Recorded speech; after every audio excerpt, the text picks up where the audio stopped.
हमारे YouTube channel individual math with Alok की तरफ से आप सभी का स्वागत है। जैसा कि अगर हम सुपर टेट की बात करें तो सुपर टेट में हमने कहा था आप लोगों से कि जो है हम ऐसे क्वेश्चंस पुटअप करेंगे जो बिना फार्मूले के लग सकते हैं, है ना। कुछ ट्रिक ऐसी हो, कुछ व्यवस्था ऐसी की जाए कि जिसमें फार्मूले की ज़रूरत ना पड़े। हमारे बहुत सारे फ्रेंड्स भाई बहन ऐसे भी हैं, स्टूडेंट ऐसे भी हैं जिन्हें जो स्टार्ट से नहीं पढ़े उनके लिए फार्मूले याद करना थोड़ा सा अजीब, थोड़ा सा डिफ़िकल्ट रहता है। तो बस इसीलिए हम प्रयास कर रहे हैं। बस कंटिन्यू आप लोगों को वीडियो नहीं प्रोवाइड करवा पाते, जैसे कल मिस कर गया तो कुछ टेक्निकल प्रॉब्लम से कुछ जो है प्रॉब्लम्स आती रहती हैं, तो उसके लिए जो है हम आप लोगों से क्षमा चाह रहे हैं। बस प्रैक्टिस धीरे धीरे हो जाएगी तो आपको पर डे जो है वीडियोज़ मिलती रहेगी। प्रैक्टिस इंपॉर्टेंट है, वो चाहे हमारे लिए हो चाहे आपके लिए हो। जितनी प्रैक्टिस हम करेंगे आपके लिए, मेहनत करेंगे वीडियोस बनाने के लिए, उतनी प्रैक्टिस आप करोगे तो आप भी कुछ सीख जाओगे। प्रैक्टिस बहुत कुछ कहती है ना। प्रैक्टिस इतनी कहती है कि अगर आप चाहें तो आप कुछ और सीख सकते हैं, डिफरेंट सीख सकते हैं। अगर हम बात करें तो जो है कुछ दिन पहले आप लोगों ने मेजर ध्यानचंद का नाम सुना होगा, जो हॉकी से रिलेटेड है। वो क्या करते थे कि जो है पटरियों, जो ट्रेल की पटरी होती है उस पर प्रैक्टिस किया करते थे। इस पटरी पर प्रैक्टिस करते करते वो जो है एकदम से इतने निपुण हो गए कि उन्हें सारी चीज़ें इस खेल के, मतलब उन्हें एक जादूगर कहा जाता था। एक बार ओलंपिक हो रहा था, उन्होंने आधे टाइम तक जब कोई गोल इंडिया की तरफ से नहीं किया गया, तब वो लोगों ने, उनके प्लेयर ने, उन साथियों ने कहा कि क्या गोल क्यों नहीं हो रहा। तो उन्होंने कहा खेल को रोक दिया जाए, इसमें कुछ प्रॉब्लम है। सभी एकदम आश्चर्यचकित रह गए कि जो है हम ओलंपिक में वो गेम कैसे रोक सकते हैं। तो कहे नहीं, कुछ प्रॉब्लम ज़रूर है, तभी गोल नहीं हो रहा। उसमें रेफरी आए, नापे जो है, तो पता चला कि 2 फुट जो है गोल ज़्यादा था जो भी लगाते हैं। तो ये पता चलता है, एक्सपीरियंस ही कहता है, ये प्रैक्टिस ही कहती है उनकी कि हाँ वो प्रैक्टिस बार बार करते थे और वो हो जा रहा था। अब जब नहीं हो रहा तो कहीं ना कुछ कमियां हैं, तो वही प्रैक्टिस की ज़रूरत आपको भी है। तो हम फिलहाल बस क्वेश्चन ही देख रहे हैं, ऐसे क्वेश्चन जिनमें फार्मूले का यूज बहुत कम किया गया हो। कुछ सीखिए, कुछ डिफरेंट, कुछ आज ही से सही, है ना। तो हम पहला क्वेश्चन लेते हैं। बाकी आप सब होशियार हैं, सब आई थिंक बहुत बेटर हैं और आई थिंक पढ़ भी रहे हैं, और आशा करते हैं कि आज सभी को जो है जल्दी से जल्दी जो आप चाहते हैं आपकी लाइफ में वो मिल सके, है ना। आप जो है सफल हो सके, सुपर टेट में जो है क्वालिफाई हो सके, मैथ की वजह से आपका सिलेक्शन ना रुके। ठीक है, तो फिलहाल हम बात करते हैं पहले क्वेश्चन की। पहले क्वेश्चन आपसे कहता है, यदि 372 सिक्के, आपके स्क्रीन पे क्वेश्चन दिख रहा होगा, थोड़ी सी टेक्नोलॉजी हमारे पास कम है लेकिन फिर भी हम प्रयास करते हैं कि धीरे धीरे जो है व्यवस्था हो जाएगी। ये कहते हैं यदि 372 रुपये को सिक्के 1 और 50 और 25 के सिक्के में बांट दिया जाए तो फिर एक रेशियो बनेगा। वह रेशियो है 13, 11 और 7 के अनुपात में है। और इस प्रकार ये पूछता है कि 50 पैसे के सिक्कों की संख्या बताइए। तो हमें थोड़ा सा लिखना पड़ेगा। ये 1 रुपये की बात करता है, ये 50 पैसे की बात करता है और ये 25 पैसे की बात करता है। और रेशियो दे दिया है, रेशियो एक बार देख लें, 13 दिया है, 11 दिया, 7 दिया। केवल लिखने में टाइम लगेगा, क्वेश्चन लगाने में कुछ भी टाइम नहीं लगेगा। ये एक दिया है 132, ये बी दिया है 128, ये सी दिया है आपका 136 और ये डी दिया है आपका, ऑप्शन दिया हुआ है 133। देखिए कुछ भी कठिन नहीं, बस इतना तो हमने क्वेश्चन लिखा है, मतलब इसमें टाइम नहीं लगा। टाइम केवल 1 या 2 सेकंड का, पूरे क्वेश्चन में, क्वेश्चन पढ़ने में केवल टाइम लगेगा। बस एक बार समझ गए ना, कुछ भी नहीं, बस देखोगे आंसर, तुरंत देखोगे आंसर। कैसे देखो, ध्यान दो। ये कहता है कि आपको 50 पैसे के सिक्कों की संख्या बतानी है। 50 पैसे कहाँ है, बीच में। 50 पैसे का अनुपात कितना है, 11। 50 पैसे का अनुपात कितना है, 11। और अगर 11 है तो हमें ये देखना है कि इनमें से कौन सी ऐसी संख्या है जो 11 से कट रही है। पता चलता है, इनको चेक करें तो 2 1 कम 2 1 3, 2 1 3 और 3 में से 3 गया 0। बिल्कुल ये 11 से कट रहा है, इसलिए आपका ये विकल्प सही हो जाएगा। अब कुछ लोग सोच रहे होंगे ये कैसे होगा। सबसे बड़ी चीज़ 11 की डिविजिबिलिटी रूल ये कहता है कि 2 अंकों के सम में से तीसरे अंक को घटा दिया जाए। जैसे 8 या 9, 9 में से 2 घटाए, अगर यह 0 आ जाता या 11 आ जाता है तो वह संख्या 11 से डिवाइड हो जाती है। जैसे यहाँ 7 में से 3 घटाए तो 4 नहीं आया तो कोई बात नहीं। लेकिन ये जो आता है इसका मतलब आप लोग समझते हैं, इनको समझ लीजिए, थोड़ा सा सही लगेगा, डिफरेंट लगेगा, कुछ समझ जाओगे। एक ही है ऐसा जो हम बता रहे हैं, बेस ही समझ लो। मान लेते हैं कि 4 संख्या है, 3, 4 और 2 के अनुपात में इनका योगफल 16 है। ठीक है ना। अब 4 3 7 7 2 9, 16 नहीं, कुछ ऐसी मान लो, 18 मान लो, ताकि कट जाए, पता चले यही में हम लोग जो है घूमते रहें। तो ये 4 3 7 7 2 9, 9x बराबर में 18 हो जाएगा। तो x बराबर में कितना आया, 2 आया। यानी x 2 इनके पास, 2 इनके पास, 2 इनके पास। तो ये जो 4 लिखा है इससे 4 3 7 7 2 9, ये जो 4 लिखा है, ये 4 जो लिखा हुआ है इससे ये पूरी संख्या कट जाएगी। जैसे अगर हम इसकी बात करें तो ये बीच वाले की बात करें तो 4x मतलब 2 गुणे 4 गुणे 2 4 2 नहीं 8, तो ये 8 4 से कट रहा है कि नहीं कट रहा, आप खुद बताइए। जैसे हम तीसरे की बात करते हैं तो 3 इंटू 2 3 2 जा 6, तो 6 जो है वो 3 से कट रहा है कि नहीं। इसी का तो एक गुणनखंड है, इसी का तो एक मल्टीपल है। तो इसीलिए ये कहता है कि आपको इतना करने की ज़रूरत नहीं है, कुछ भी नहीं है, बस केवल इनके गुणांक को देखना, गुणांक से इसमें भाग देना है, जो आएगा वो आंसर हो जाएगा। कॉन्सेप्ट आपका ये है। नहीं समझ में आया होगा कॉन्सेप्ट तो हम फिर से बता देंगे। फिलहाल आप इतना जानिए कि अगर आपसे ये पूछ रहा है तो इसका गुणांक देखिए, इसी से इसमें भाग दे दीजिए आंसर। ये पूछ रहा होता तो इसका गुणांक दे देते, इसी से इसमें भाग दे देते, तो इसका आंसर पता चल जाता। तो हम इस तरह से केवल विकल्प देख के और क्वेश्चंस कर सकते हैं, ठीक है ना। अब हम देखते हैं दूसरा, शायद बेटर समझ में आया। चलिए, आप लोग लिख चुके होंगे, नहीं लिखे हैं तो स्क्रीनशॉट ले लीजिएगा और हम अगला क्वेश्चन देख रहे हैं। क्वेश्चन सेकंड आपका है, जो है स्क्रीन पे आपकी दिख जाएगा या दिख रहा होगा, देखिएगा फिर से। हाँ, क्वेश्चन अगला है, एक थैली में जो है 50 पैसे, 25 पैसे तथा 10 पैसे की जो है सिक्के 5 और 9 और 4 के अनुपात में है। 50, 25 और 10 ये जो है सिक्के हैं, ये 5, 9 और 4 के अनुपात में, ध्यान दीजिएगा 5, 9, 4 के अनुपात में है। और ये बताना है कि अगर कुल रुपए 206 हैं तो प्रत्येक प्रकार के सिक्कों की संख्या क्या होगी।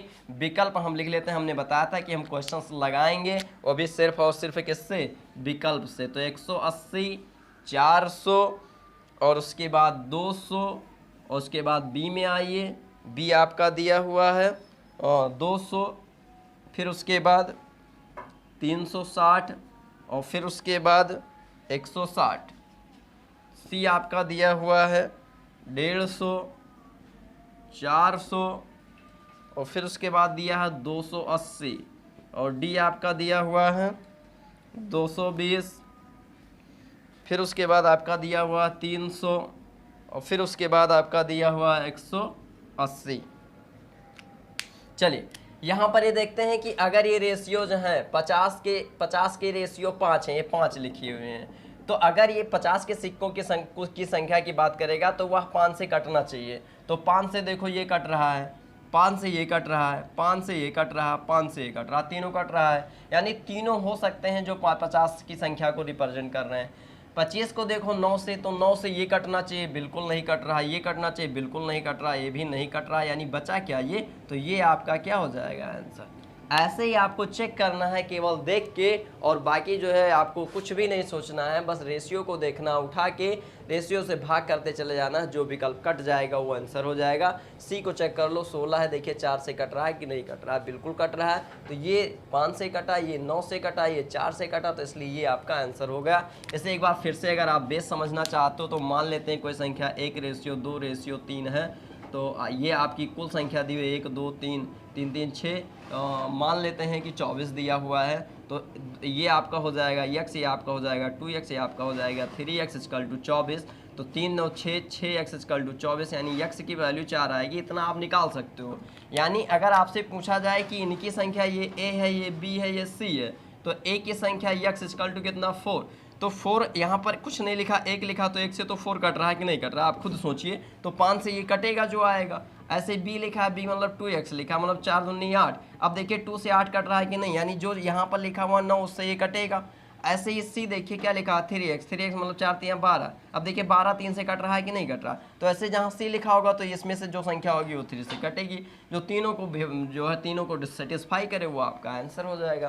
तो इस प्रकार क्वेश्चन नंबर 2 देख चुके हैं। अगले क्वेश्चन से मिलते हैं, देखिए 3rd नंबर से मिटालना है इसे। चलिए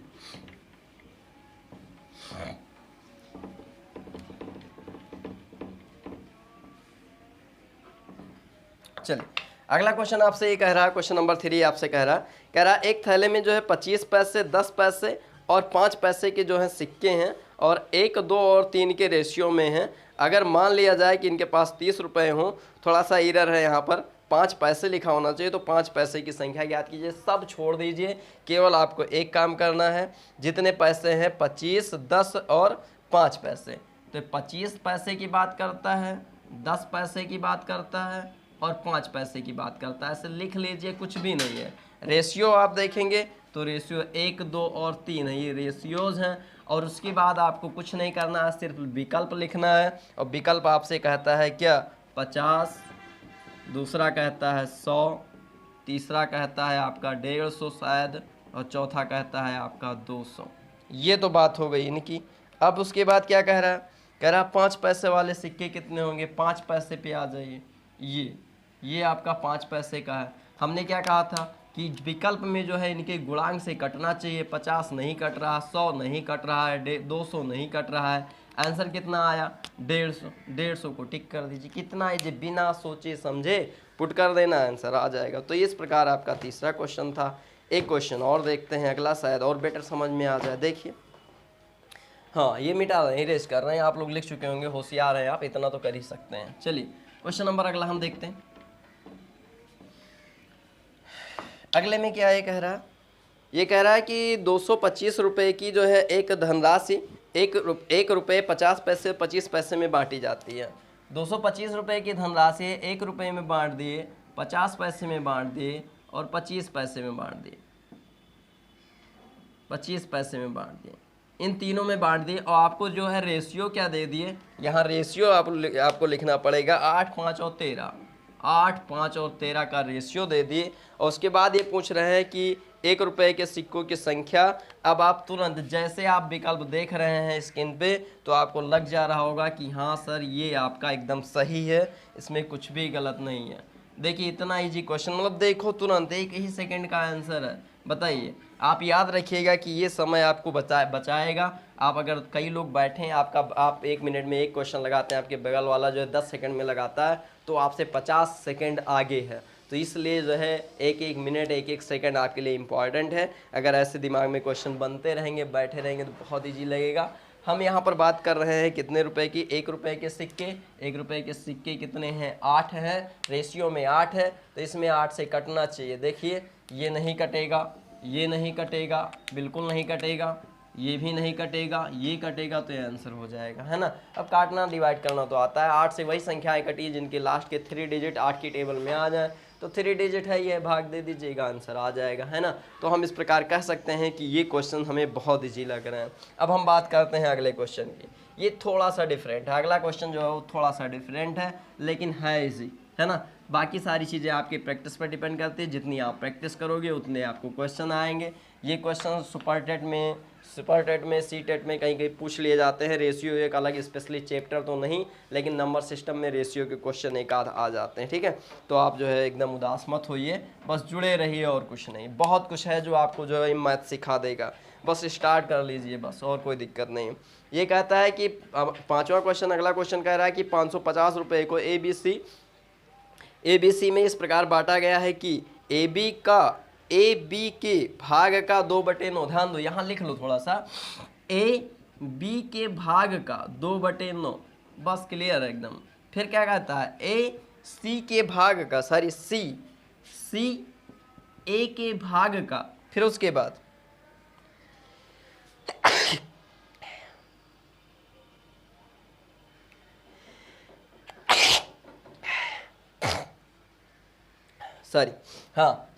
A के भाग का 3/4 ये दिया हुआ है कि ये है। तो आपसे ये क्या कहता है, कहता है ABC का अनुपात बताइए। ऑप्शन हमने कहा था लिखना पड़ेगा।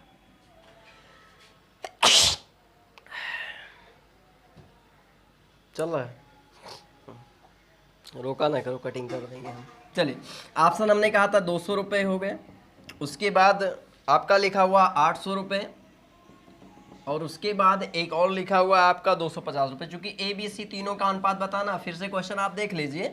ये कहता है कि ABC तीनों अनुपात में है, तो अगर ये इस प्रकार है 1250 रुपये हैं, अगर ये इस प्रकार है कि ए बी का भाग 2/9 है और सी ए का भाग का 3/4 है। तो इस प्रकार ये रेशियोज जो हैं दिए गए हैं। अब इनको पहले हम लिख लेते हैं, उसके बाद ये समझ में थोड़ी सी मेहनत जरूर लगती है लिखने में, लेकिन क्वेश्चन कुछ भी नहीं है या इतना इजी क्वेश्चन कि कभी देखे ही ना होगे। बस लिखोगे एक बार तुरंत टिक कर दोगे। इतनी मेहनत हमारी बेकार जाएगी आप लोगों के लिए। आप सोच रहे हो फालतू लिख जा रहे हैं, जब आंसर आ गया मतलब आप सभी को आंसर मिल भी चुका होगा। आप सभी सोच रहे हो कि हम आंसर मिल, हाँ फिलहाल हम जो है विकल्प लिख रहे हैं थर्ड, जल्दी जल्दी लिख लें थोड़ा सा। बाकी आप सभी जानते हो एकदम से आंसर तुरंत आ गया होगा। सभी का आंसर जितने भी लोग देख रहे हैं सभी को पता चल गया होगा कि हाँ ये है। चलिए एक और बचा, लिखने में थोड़ी मेहनत ज़रूर लगती है। ये 150 दिया हुआ है और उसके बाद ये आपका दिया हुआ 900 दिया हुआ है और उसके बाद ये आपका दिया हुआ है कितना 100 दिया हुआ। चलिए अब हम बात करते हैं, यहाँ से आते हैं बी पे। यहाँ पर बी है, यहाँ पर 9 है, यानी कहीं ना कहीं जो बी की वैल्यू है 9 से कटेगी। रेशियो में हमें बस ये देखना है, कहीं ना कहीं बी की वैल्यू 9 से कटेगी, एकदम क्लियर है। यानी हम बी को x मानते हैं, समथिंग ऐसे लिखते हैं, तो ये वैल्यू जो है ये कटती है। अगर आप कभी कैलकुलेशन करें तो मिल जाएगा, है ना, कटेगी ज़रूर। अगर आप परसेंटेज जो है सही से निकाल, जैसे मान लीजिए 12 रखे तो 12 × 1/2 4 आया कि नहीं आया। अब 4.5 मत लिख दीजिएगा, फिर कहो कहाँ कट रहा है ना। एक संख्या लाने के लिए, अनुपात लाने के लिए, पूर्ण अनुपात लाने के लिए ये इनसे कटना पड़ेगा। यानी कहीं ना कहीं बी का रेशियो कितना है 9 है, यानी 9x समथिंग होगा। 9x मतलब क्या 9 से कटना चाहिए। तो बी का रेशियो छोड़ दो, पहले आ जाओ ए पे, क्योंकि बी से पहले ए आता है। ए का रेशियो 4 है तो ये किससे कटना चाहिए 4 से कटना चाहिए डिनोमिनेटर में। अब 4 काटो, 4 से ये कट गया, 4 से ये कट गया, ये दोनों गलत हो गया, 2 विकल्प खत्म हुए, बचा 2। अब इस पे आ जाओ 9 पे, बी किसना कटना चाहिए 9 से ये नहीं कटा तो ये भी गलत हो गया। ये कट रहा तो बिल्कुल ये आपका आंसर हो जाएगा। देखो केवल हमें लिखने में टाइम लगा, आपको करने में टाइम नहीं लगा, है ना। तो ऐसे क्वेश्चंस आपको मिलते रहेंगे, आपकी प्रैक्टिस पे डिपेंड करता है। ये 4-5 क्वेश्चन थे, बहुत ईजी थे, बिना किसी फार्मूले के आपके सारे क्वेश्चन लग जाते हैं ना। तो हमारे वीडियोस को देखते रहिए, जुड़े रहिए इंडिविजुअल मैथ विथ आलोक से। और आपको जो है उम्मीद यही है हमारी कि ऐसे सभी क्वेश्चंस पुटअप किए जाएं जो आपके जो है उसमें आए हों, सुपर टेट में आए हों, और होंगे भी वो सीरीज वाले क्वेश्चन होंगे। बस हम कुछ पहले ऐसे क्वेश्चंस बता रहे हैं जिनमें आपको फार्मूले की ज़रूरत ना पड़े, आपका कॉन्फिडेंस लेवल धीरे धीरे बढ़ता रहे। बाकी समय आने दीजिए, सब होगा जो हो सकता है ना। जितने क्वेश्चन होंगे सब होंगे, सारे टाइप्स के होंगे। बस धीरे धीरे आप चलते रहिए, है ना, चलना ज़रूरी है, ठीक है, बहुत ज़रूरी इंपॉर्टेंट है प्रैक्टिस। जितनी प्रैक्टिस करोगे उतनी आ जाएगी। एक चीज़ और, कभी जो है अगर हम बात करें जो है कछुए और खरगोश वाले चाल की रेस की, तो उस रेस की तुलना अपने से मत करना, क्योंकि जो खरगोश हार गया था सो के वो दोबारा नहीं हारेगा, है ना। तो इसलिए स्पीड में ही चलिए तो बेटर रहेगा, ठीक है। कछुए की तरह चलते रहे तो शायद पिछड़ भी जाओ, है ना, क्योंकि हम लोग जो है बहुत आगे जा रहे हैं। और अपने आप को समय के अनुसार ढालना सीखो और स्पीड में चलिए, बाकी आपको जो है सफलता ज़रूर मिलेगी। तो आज के हमारे इस वीडियो में बस इतना ही।